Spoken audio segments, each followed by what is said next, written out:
The meeting room in the station's administrative section felt too small and too bright. Day One stood near the window, watching ships come and go from the docking bays. Behind him, Hana and Baum waited patiently. The translator device sat on the table between them and the station director, a stern man named Director Park. Director Park had invited representatives from Earth's government, military officials, and scientific leaders. They all wanted to talk about the Calrin. They all had questions, demands, and concerns.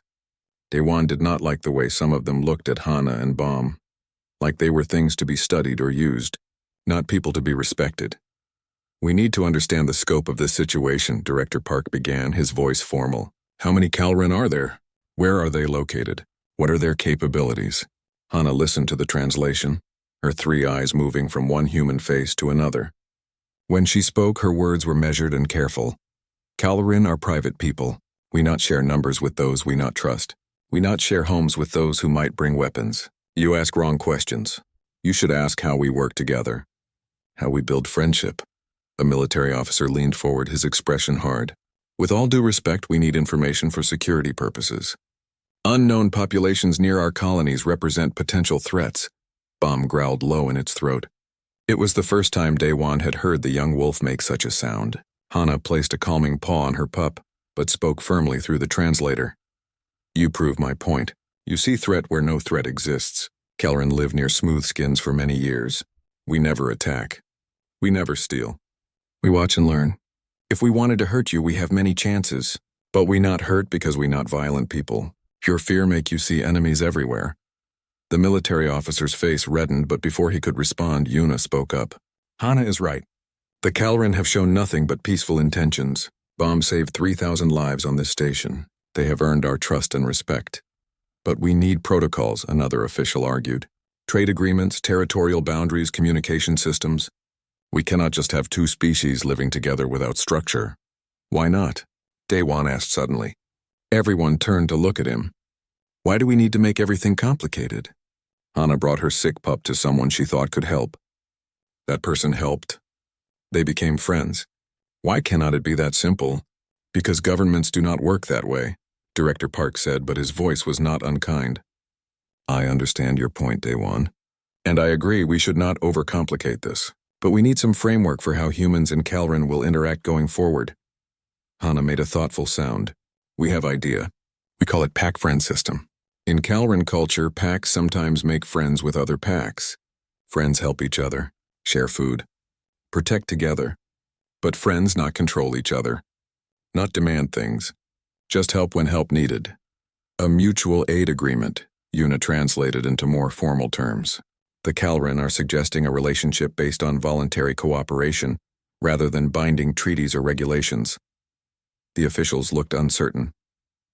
This was not how interspecies contact usually worked. But it was not like they had much experience with species as intelligent as the Calrin either. Over the next week, they worked out a basic framework. Hana agreed to bring more Calrin to the station, but only those who wanted to come. There would be no forced integration. Humans agreed not to search for Calrin settlements or send military forces into areas where the wolves lived. Both sides would work together on projects that benefited everyone. The first group of Calrin arrived 3 days later. There were 5 of them, all different sizes and colors. Some had blue-silver fur like Hana. Others had gray or even golden coloring. They moved through the station with caution, their 3 eyes taking in everything. Daewon's workshop became the meeting place. It felt right since this was where everything had started. The visiting Calrin sniffed around, examining his tools and equipment. One of them, a large male with dark gray fur, spoke through the translator. "You the smooth skin who saved Hana's pup?" "Yes," Daewon replied. "My name is Daewon. I am Rock. I am Hana's brother. I come to see Smoothskin who Hana trust with her life. I come to see if trust deserved." Rock's 3 eyes studied Daewon intensely. It felt like being judged, weighed, and measured all at once. Daewon stood still, letting Rock look. Finally, the large wolf made an approving sound. "You smell honest. You smell kind. Hana choose well." More Calrin came in the following weeks. Some were curious about human technology. Others wanted to learn human language and culture. A few had skills they wanted to share. One Calrin named Sula was amazing at finding structural weaknesses in buildings. She could look at a wall and know exactly where it was weak, where it might fail. The station's engineers were amazed. Another Calren named Teo had an incredible memory. He could remember complex patterns and data with perfect accuracy. The research department immediately wanted to work with him on data analysis projects, but it was not all easy. There were problems and misunderstandings. Some humans were still afraid of the wolves. Some Calren did not trust humans and refused to participate. One incident nearly destroyed everything. A Calren named Vex was exploring the station when he wandered into a restricted military area. Security guards found him and panicked. They drew weapons and tried to capture Vex. The wolf fought back, injuring 2 guards before escaping. The station erupted in anger and fear. Some humans demanded all Calren be removed. Some Calren wanted to leave and never return. The fragile bridge between species was cracking. Day 1 found Vex hiding in the ventilation systems. The wolf was injured and terrified. Through the translator, Vex explained that he had been lost, not spying. He had panicked when the guards pointed weapons at him. "I not mean to hurt," Vex said, his voice shaking. "I scared." They scared. Everyone scared. Now everything broken. Day 1 brought Vex back to his workshop and treated the wolf's injuries. Then he called a meeting. He brought together the injured guards, Vex, Hana, and station leadership. "This happened because of fear and misunderstanding," Day 1 said. "Both sides made mistakes. But we can fix this if we choose to, or we can let fear win and destroy everything we have built." One of the injured guards, a young man named Min Ho, spoke up. "I am sorry," he said, looking at Vex. "I was trained to see threats. I did not see a lost person who needed help. I see that now." Vex made an apologetic sound. "I sorry too. I hurt you defending myself. I not know smoothskins get so scared. I learn better now." Slowly, carefully, they rebuilt the trust. New protocols were established. Calren would have guides when exploring new areas. Security forces would receive training about Calren behavior and communication. It was not perfect, but it was progress. As the months passed, something beautiful began to happen. Humans and Calren started working together naturally. In the maintenance department, Calren workers helped with repairs in tight spaces. Their 6 legs and smaller size made them perfect for accessing difficult areas. In exchange, humans taught them to use advanced tools and technology. Sojin started a program teaching young humans and young Calren together. She called it the Bridge Program. Children and pups learned side by side, growing up seeing each other as friends rather than aliens. Bomb was one of the star students, helping teach other young Calren about human technology. Day 1's workshop expanded into a full cooperation center. Humans and Calren worked side by side on projects that helped both species.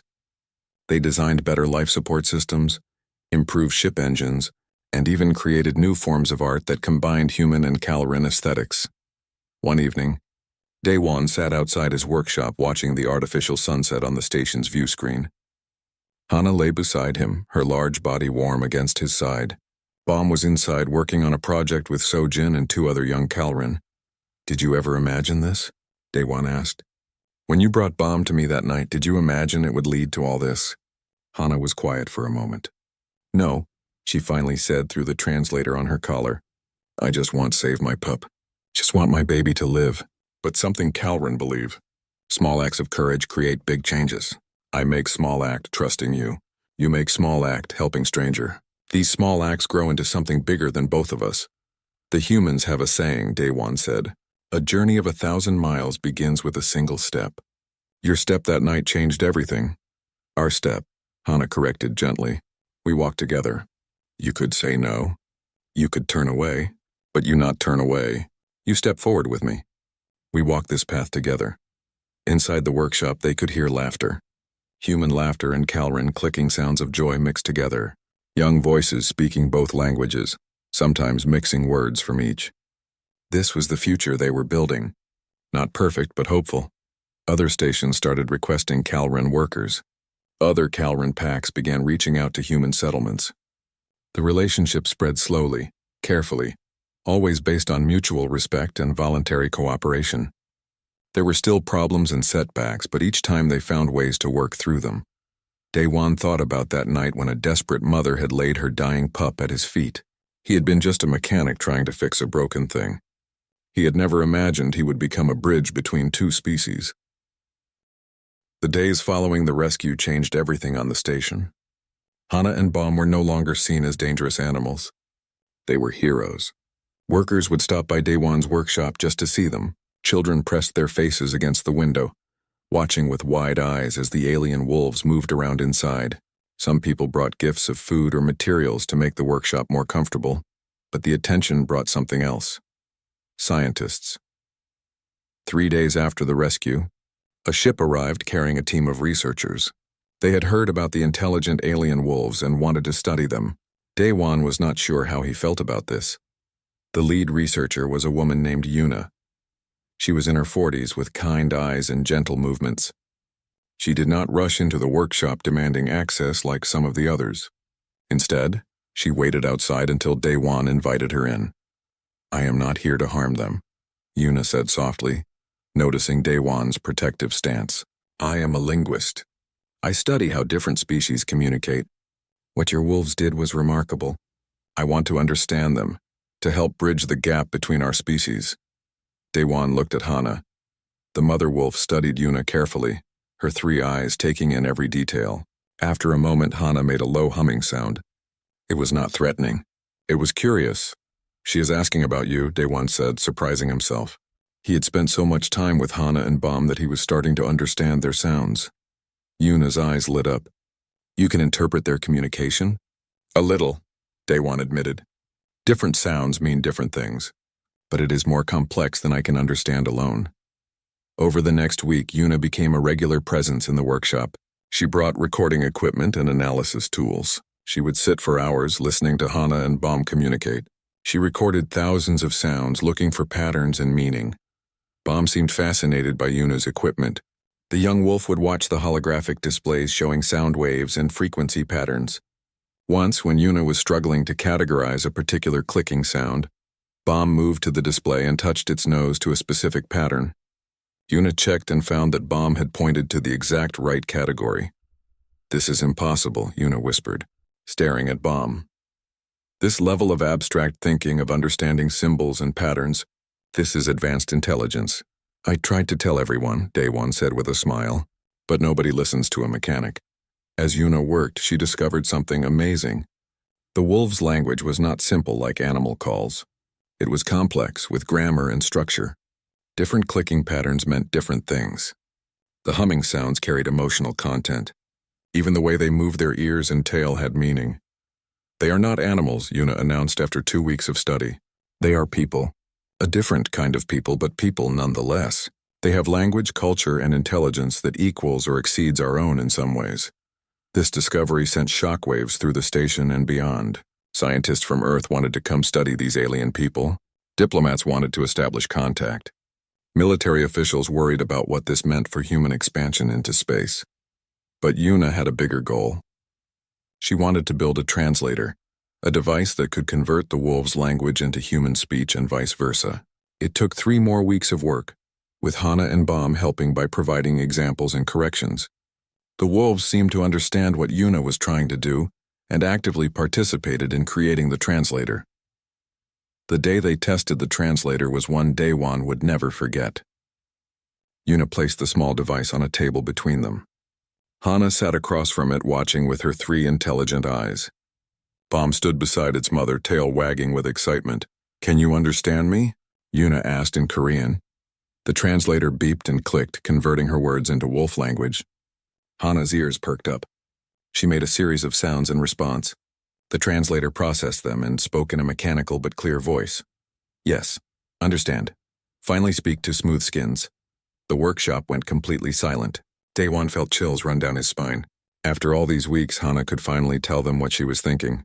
"Smoothskins?" Sojin asked, confused. Hana made a sound that the translator interpreted as laughter. "That is what we call your kind. No fur, smooth skin. You must be very cold." Everyone laughed, the tension breaking. It was such a normal thing to say, so casual and friendly. Hana was not some mysterious alien. She was just a mother with opinions and a sense of humor. "Why did you come to me that night?" Daewon asked, his voice thick with emotion. "Why did you trust me with Bomb?" Hana turned her 3 eyes to him. She was quiet for a moment, and when she spoke, her words made everyone in the room understand just how special this moment was. "We watch you. Long time. Watch all Smoothskins. See how you treat each other." Most ignore problems, walk past broken things. But you, Day One, you fix broken things. You fix with care, with love. When my pup broke, I bring to you. I trust fixer of broken things. Day One felt tears sting his eyes. All those late nights fixing equipment, helping other workers, taking care of things nobody else wanted to deal with. Hana had been watching. She had seen who he truly was. Where are you from? Yuna asked. Where is your home? We are Calren, Hana explained. We live in shadows of your colonies. In deep caves and far forests, we watch Smoothskin since you first came to stars. We learn your language from listening. We learn your ways. But we hide. Too dangerous to meet. Why dangerous? Day-One asked. Because Smoothskins fear what they not understand, Hana said simply. We see how you react to new things. With weapons, with cages, we not want weapons or cages. So we hide and watch. But you came to me, Day-One said. Because my pup dying, Hana replied. Love stronger than fear. Mother love strongest thing in universe. I risk everything for my pup. And you prove me right. You save Bomb. You not bring weapons or cages. You bring help. Bomb moved closer to Day-One and rubbed against his leg. The young wolf spoke through the translator in a higher, younger voice. You my second father now. Hana, teach me this. You give me new life. I belong to you same as I belong to Hana. Day-One knelt down and hugged Bomb carefully. The young wolf made happy clicking sounds, licking his face with that small blue tongue. Over the next few days, Hana told them more about the Calren people. There were hundreds of them living in the wild areas around human colonies. They were naturally good at understanding three-dimensional spaces and solving complex problems. That was why Bomb could navigate the tunnels and fix the recycler. For Calren, such tasks were almost instinctive. Why stay hidden? G1 asked during one conversation. Why not make contact officially? Fear both sides, Hana explained. Calren afraid of Smoothskin weapons. Smoothskins afraid of what they not know. Both afraid means no trust. No trust means no friendship. But that can change now, Yuna said excitedly. You have shown us your intelligence, your kindness. We can build bridges between our peoples. Hana looked uncertain. Maybe, but I just won Calren. My pack may be angry I reveal secret. Other packs may be angry I break hiding tradition. This risk, was it worth it? Day-One asked quietly. The risk? Hana looked at Bomb, who was playing with a piece of scrap metal, practicing welding under Sojin's supervision. The mother wolf's three eyes softened with love. Yes, she said. Bomb alive. Bomb happy. Bomb have future. That worth any risk. That worth everything. The station director called a meeting the next day. He wanted to discuss what would happen next. News of the talking alien wolves had spread across human space. Everyone wanted to know more about the Calren. But Day-One was worried. He had seen how humans reacted to things they wanted to study or control. We need to be careful, he said to Yuna that night. Hana trusted us. We cannot betray that trust by turning her and Bomb into experiments. I know, Yuna agreed. That is why I am going to recommend something unusual. I think Hana should be the one to decide how first contact proceeds, not us. This should be on her terms. The next morning they presented this idea to Hana. The wolf mother listened carefully as Yuna explained through the translator. This was about more than just her and Bomb. This was about the future of two intelligent species learning to live together. Hana was quiet for a long time. Finally she spoke. I will try. I bring more Calren to meet Smoothskins. Slowly, carefully. We learn trust together. But Day-One must be there. He is bridge. He is proof that Smoothskins can be good. Day-One felt the weight of responsibility settle on his shoulders. But when he looked at Bomb, healthy and strong and happy, he knew he would do whatever it took. He had saved one life. Now he had a chance to save two entire species from fear and misunderstanding. The journey of understanding had just begun. The third day arrived with alarms screaming through the station.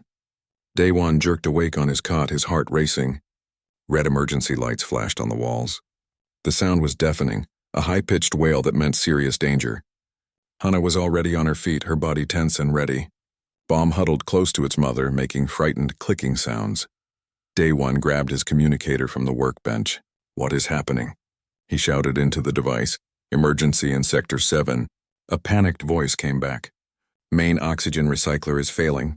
We have maybe 6 hours before the backup systems cannot keep up. All maintenance personnel report immediately. Day-One's stomach dropped. The main oxygen recycler was the heart of the station. It cleaned the air for all 3,000 people living here. If it failed completely, everyone would suffocate. He had to help, but he could not leave Hana and Bomb alone. Not today, when Jiwon was supposed to come and take them away.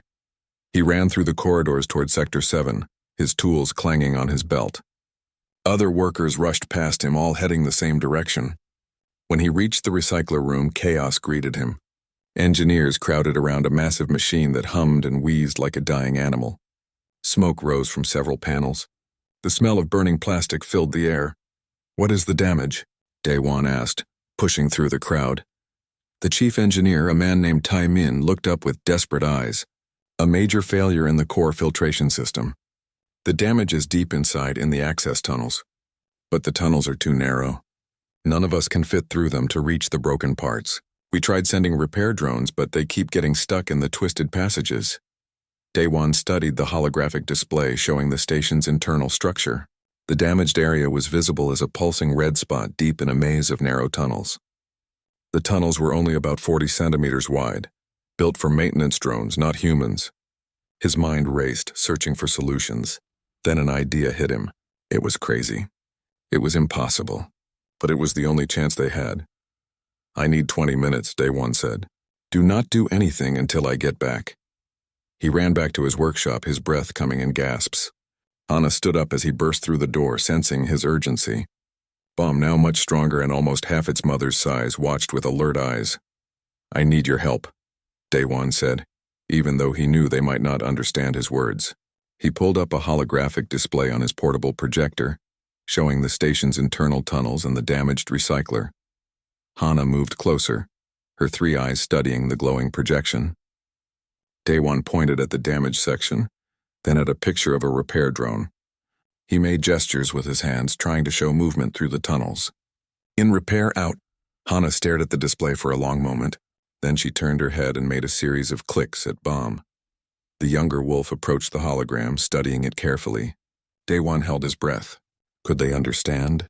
Did they realize what he was asking? Bomb looked at Daewon's tool belt.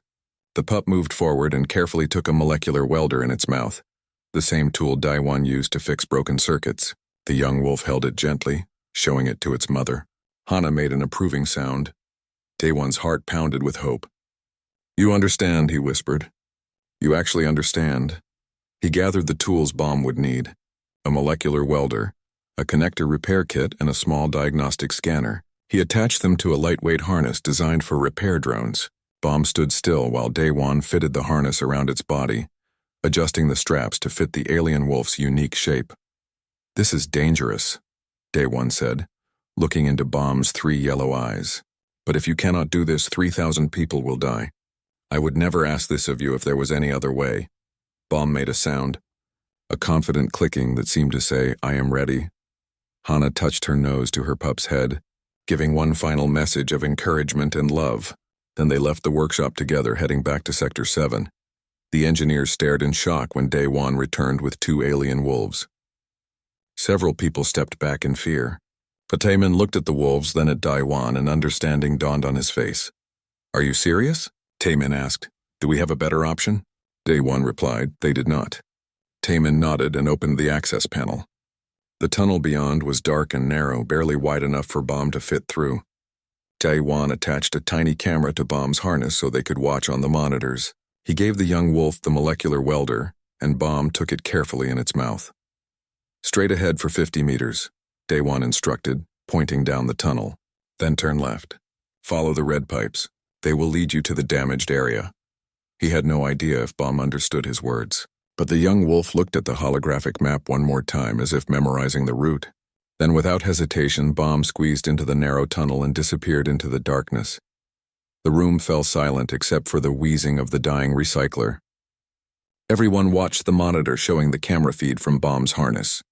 The view bounced and shifted as the young wolf crawled through the tight space. The tunnels were full of pipes, wires, and sharp metal edges. One wrong move could injure Bomb or damage critical systems even more. Hana stood beside Daewon, her body rigid with tension. She made soft clicking sounds like she was talking to her pup even though Bomb was far away now. Daewon reached out and touched Hana's shoulder. She leaned into him slightly, accepting his comfort. Minutes crawled by like hours. Bomb navigated through the maze with surprising skill. The young wolf seemed to understand the holographic map perfectly, making correct turns without hesitation. When the tunnel split into 3 directions, Bomb chose the middle path exactly as shown on the map. Incredible, breathed So-Jin, who had arrived with other curious workers. It is like the wolf can read our technology. Finally, Bomb reached the damage section. The camera showed twisted metal and melted circuits. Coolant leaked from broken pipes. It looked worse than any of them had thought. Several engineers shook their heads in despair, but Bomb did not give up. The young wolf set down the molecular welder and studied the damage. Then, moving with careful precision, Bomb began to work. The wolf used its teeth and paws to remove broken pieces. It welded new connections with the tool, holding it in its mouth while using its front paws to steady the work. Daewon watched in amazement. Bomb was not just following instructions. The young wolf was problem-solving, figuring out the best way to fix each damaged part. It was like watching a trained engineer at work, except this engineer had 6 legs and blue-silver fur. The minutes stretched into an hour, then 2 hours. Bomb worked without stopping, fixing one broken connection after another. The engineers called out suggestions, and somehow, impossibly, Bomb seemed to understand. When Taemin said, "Reconnect the blue wire first," Bomb did exactly that. The oxygen levels on the station continued to drop. The backup systems strained to keep up. People throughout the station stopped their work to watch the monitors following Bomb's progress. The young alien wolf had become their only hope. Finally, after 2.5 hours, Bomb made one last connection. The molecular welder flashed bright in the darkness. Then the damaged section hummed back to life. Green lights replaced red ones on the control panel. The main recycler coughed once, then began running smoothly. The room erupted in cheers. Engineers hugged each other. Some people cried with relief. Daewon felt his legs go weak. They had done it. Bomb had saved them all. "Bring it back," Taemin ordered. "Carefully. That wolf is a hero." Bomb crawled back through the tunnels, moving faster now, eager to return to its mother. When the young wolf emerged from the access panel, dirty and exhausted but proud, Hana rushed forward. Mother and pup touched noses, making clicking sounds of joy and relief. The crowd of workers pressed forward, wanting to see the alien wolf that had saved their lives. But Daewon held up his hand. "Give them space," he said firmly. "Bomb needs rest." Then Ji-won pushed through the crowd. She looked at Hana and Bomb, then at the functioning recycler, then back at the wolves. Her stern expression cracked, and for the first time since Daewon had known her, she smiled. "I do not think the director will order them removed now," Ji-won said quietly. "Not after this. These wolves just saved 3,000 lives." Daewon felt relief wash over him. They were safe. Hana and Bomb could stay. But more than that, something bigger had happened. Everyone on the station had seen what he knew all along. These alien wolves were not mindless animals. They were intelligent, brave, and capable of incredible things. The crisis had brought them together in a way nothing else could. And this was just the beginning of something extraordinary. The morning shift started at the station with its usual noise and activity. Workers moved through the corridors, heading to their posts. Ships arrived and departed from the docking bays. But in Daewon's workshop, time seemed to move differently. The world outside did not matter. All that mattered was the small creature fighting for its life on his workbench. Daewon had not left the workshop. He stayed close to the pup, checking its vitals every few minutes. The mother wolf, whom he had started thinking of as Hana in his mind, never left either. She lay on the floor near the workbench, her large head resting on her paws. But her 3 eyes never closed. She watched everything Daewon did with careful attention. By midday, the pup was strong enough to lift its head.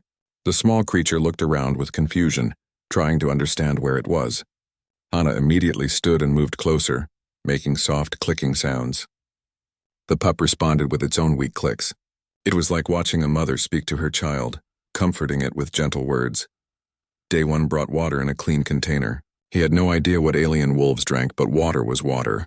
He held the container near the pup's mouth. The small creature sniffed it carefully, then began to lap at the water with a small blue tongue. Hana made an approving sound, a low hum that vibrated through the workshop. "You are a good mother," Daewon said softly, even though he knew Hana could not understand his words. But maybe she understood his tone. Her tail, which had been still, gave a small wag. Over the next few days, the pup grew stronger. Daewon named the small creature Bomb in his mind, the Korean word for spring. It felt right, like the pup was a new beginning. Bomb started moving around the workbench, exploring with careful steps on its 6 small legs.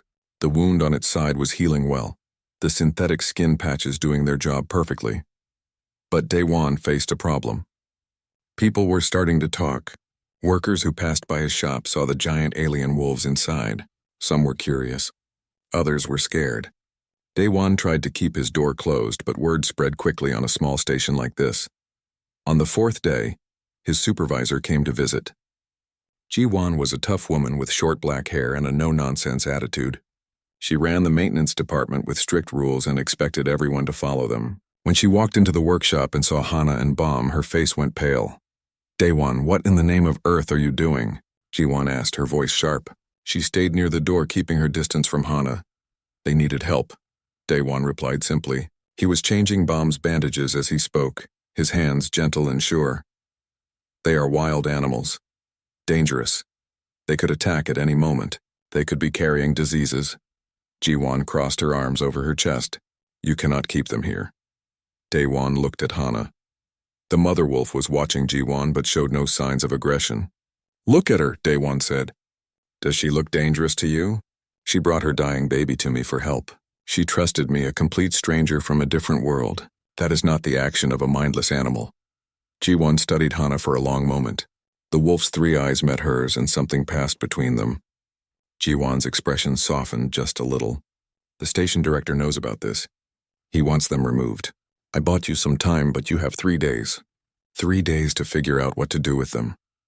After Ji-won left, Daewon sat down heavily on his stool. 3 days. Where could Hana and Bomb go? He had been so focused on saving the pup that he had not thought about what came next. He could not just release them into the wild areas around the station.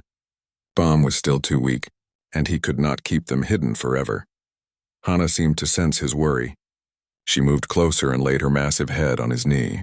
The gesture was so gentle, so trusting that Daewon felt his throat tighten with emotion. He reached out slowly and touched her head. Her fur was softer than he expected, warm and silky under his fingers. Hana made a low humming sound, almost like a cat's purr. That night, Daewon did not sleep much. He lay on a cot in the corner of his workshop, listening to the breathing of his 2 alien guests. Bomb slept curled up against Hana's belly, safe in the warmth of its mother. The sight made Daewon think of his own mother back on Earth. She used to hold him like that when he was scared as a child. The next morning, Daewon started teaching himself about his guests. He recorded the sounds Hana made, trying to find patterns. The clicks and hums seemed to have meaning. Different sounds in different situations. When Bomb was scared, Hana made soft clicking sounds. When the pup was doing well, she made long humming notes. It was language, complex and beautiful. Daewon also noticed how intelligent they were. Hana learned quickly not to touch certain tools that Daewon used. She understood when he pointed at things. Once, when Bomb tried to climb off the workbench too early, Daewon said no firmly and pointed back at the bench. Hana immediately made a sharp clicking sound at her pup, and Bomb climbed back up. It was like Hana had understood and translated his command. On the 2nd day, something amazing happened. Daewon was working on a broken circuit board, trying to find the damaged connection. He was using a magnifying tool, searching carefully. Bomb watched him with interest from the workbench where the pup was resting. Suddenly, Bomb made a clicking sound and pointed with its nose at a specific spot on the circuit board. Daewon looked where Bomb indicated. There, hidden in the complex wiring, was the broken connection. He stared at the pup in amazement. "Did you just help me?" he asked. Bomb made a sound that could have been pride. Hana, watching from nearby, made her approving hum. Daewon fixed the circuit board, but his mind was racing. The pup had seen the problem. It had understood what Daewon was trying to do and helped him. That level of intelligence was remarkable. Word of Daewon's alien guests continued to spread through the station. Some workers started bringing food to try. Someone brought fresh meat from the station's food production labs. Hana sniffed it carefully before eating, always checking it first to make sure it was safe. She would then tear small pieces for Bomb, feeding her pup with careful attention. A young technician named Sojin became a regular visitor. She was fascinated by Hana and Bomb. She would sit on the floor of the workshop for hours watching them. "They are so beautiful," she whispered to Daewon. "I have never seen anything like them," Daewon agreed. But he also felt the weight of worry. Tomorrow was the third day. Tomorrow he would have to make a decision. He could not let them take Hana and Bomb away. Not now. Not when the pup was still healing. Not when this family had trusted him with everything. That night, as Daewon lay on his cot, he made a promise to himself. He would protect them. He would find a way to keep them safe. Whatever it took. He had saved Bomb's life. He would not let that life be wasted by someone's fear or a stupid rule. Hana watched him in the darkness, her 3 eyes glowing softly. It was like she knew what he was thinking. Like she understood that this human, this strange creature from another world, was now part of her pack. She had chosen him that first desperate night, and she would not abandon him now. Outside the workshop, the station continued its endless cycle. Ships came and went. People lived their normal lives. But inside that small repair shop, something special was growing. A bond between species. A friendship built on trust and compassion. A connection that would soon change everything for both humans and the mysterious alien wolves. The third day would bring challenges, but it would also bring opportunity. Because sometimes, the best things happen when you refuse to give up on those who need you most. The metal door of the repair shop slid open with a hiss. Daewon looked up from the broken engine he was fixing. It was late, almost midnight, and nobody should be visiting at this hour. The lights in his small workshop flickered as something large moved through the doorway. Daewon's breath caught in his throat. The creature standing before him was like nothing he had ever seen. It was huge, bigger than any animal from Earth. Its fur shimmered with a blue-silver color that seemed to glow under the workshop lights. The creature had 6 legs, all of them strong and muscular, but what really caught Daewon's attention were the eyes, 3 of them, arranged in a triangle pattern on its wolf-like face. Each eye was bright yellow and filled with something Daewon recognized immediately: desperation. The alien wolf moved slowly into the workshop. Its massive head hung low, and cradled gently in its jaws was something small. Blood dripped onto the clean floor, leaving dark spots that grew into a trail. The creature made a sound, a mix of whining and clicking that echoed off the metal walls. Then with careful movements it laid the small bundle at Daewon's feet. Daewon knelt down slowly, his heart pounding. The small creature was a pup, much smaller than its mother. Its fur was the same blue-silver color, but duller now, covered in dirt and blood. A deep wound ran along its side. The pup's tiny chest moved up and down, but the breaths were shallow and weak. Daewon could see the pup was dying. He looked up at the mother wolf. Those 3 yellow eyes stared back at him. There was no threat in them, no anger or violence, just hope. Just a mother asking someone, anyone, to save her baby.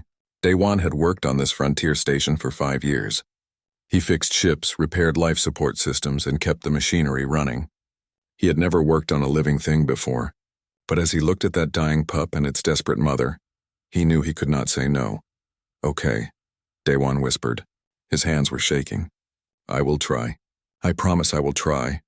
The mother wolf made another sound, softer this time. She lowered her massive body to the floor, laying down but keeping her eyes on Daewon. She was giving him permission. She was trusting him with the most precious thing in her world. Daewon stood up quickly. He grabbed his workbench and swept all his tools onto the floor with a loud crash. He needed a clean space. He needed to work fast. He lifted the pup carefully in his arms. It was so light, maybe only 7 or 8 kilograms. The little body was warm, but getting cooler.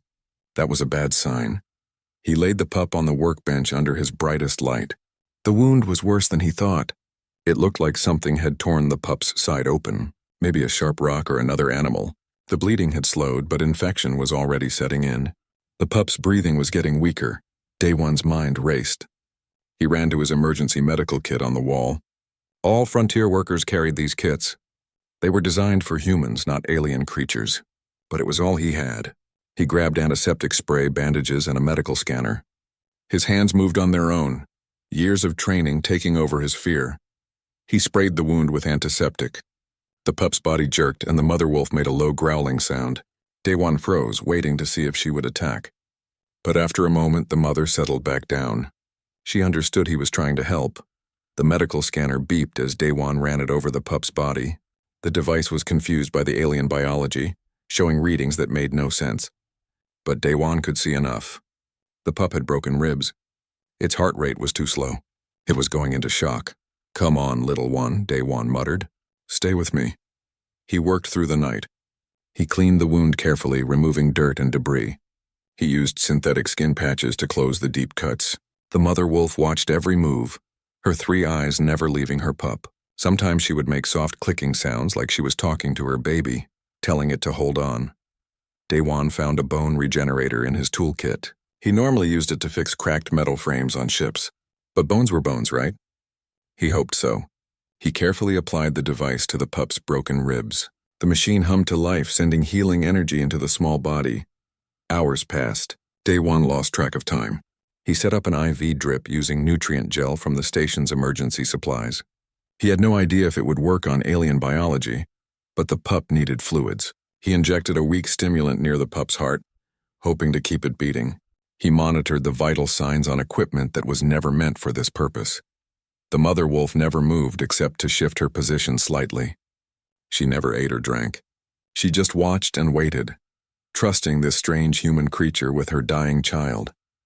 As the first light of artificial dawn began to glow through the workshop windows, something changed. The pup's breathing became a little stronger. The shallow gasps turned into deeper breaths. The small chest rose and fell with more regular rhythm. Day-Wan checked the scanner again. The heart rate was still weak but getting better. The internal bleeding had stopped. The bone regenerator was working, slowly repairing the broken ribs.